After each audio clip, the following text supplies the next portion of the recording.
Eh.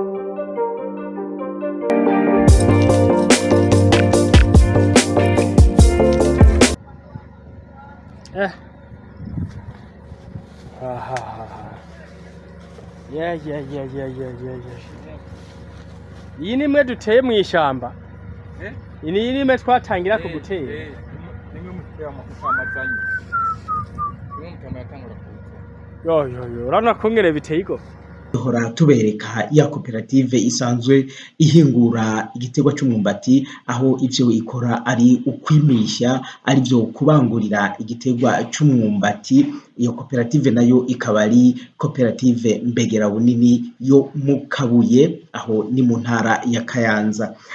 Abayirongoye rero muri koperative baratubwira yuko ubu bafise bishasha gose. Ivyo bishasha nuko uno musi ibihugu bitandukanye biriko birahurumbira ico giterwa, inyuma yuko babiboneye mu bihinga ngurukana bumenyi, bakumva yuko hari uburyo bushasha bwo kugwiza igiterwa c'umwumbati. Baraheza barabihurumbira, baravuga bati turungikire natwe turabe ingene bigenda. None rero ubu muri aka kanya baratubwira yuko bamaze kubona ibihugu bitandukanye bibasaba iyo mbuto. Baravuga ibihugu nka Congo, Zambia, Kenya, Mozambique, Tanzania, mbere no muri Hollande ngo hariho abamaze gusaba iyo mbuto, kandi ngo bariko barashima ukungene biriko biragenda. Rero bavuga bati abarundi umenga hariho abariko barasamara, ntibariko barayihutira, mu gihe ari imbuto bisanzwe ari imbuto bariko barahingurira ngaha iwabo, ngaha iwacu mu gihugu, ikihurumbirwa n'abakure, ariko ngaha iwacu ugasanga abantu bariko barabifata ibisanzwe.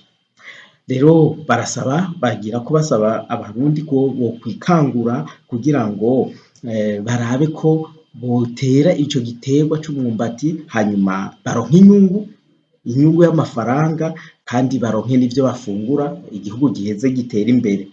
Ikindi bahamagarira na leta yuko yobafasha nabo nyene ikabaronsa amahegitari manini kugira ngo bashobore kubikora, bashobore kugwiza iyo mbuto, mbere bashobore no kurima nabo nyene ubwabo bimbure. Bakipfuza ko boronka leta yobaronsa n'imiburiburi nk'hegitari nk'amajana 3 bashobora kubikoreramwo. Murumva yuko ari umugambi ukomeye bariko barategura. Bakavuga yuko bipfuza yuko impera n'imperuka bazoshinga ishirahamwe, bashireho uruganda rushobora kubafasha kugira ngo bahingure ifu ivuye muri iyo myumbati. Mu gusozera ntitugenda tutabamenyesheje yuko iyo myumbati wayiteye igiti kimwe gishobora kuvako hagati y'ibiro 50 n'ibiro 100.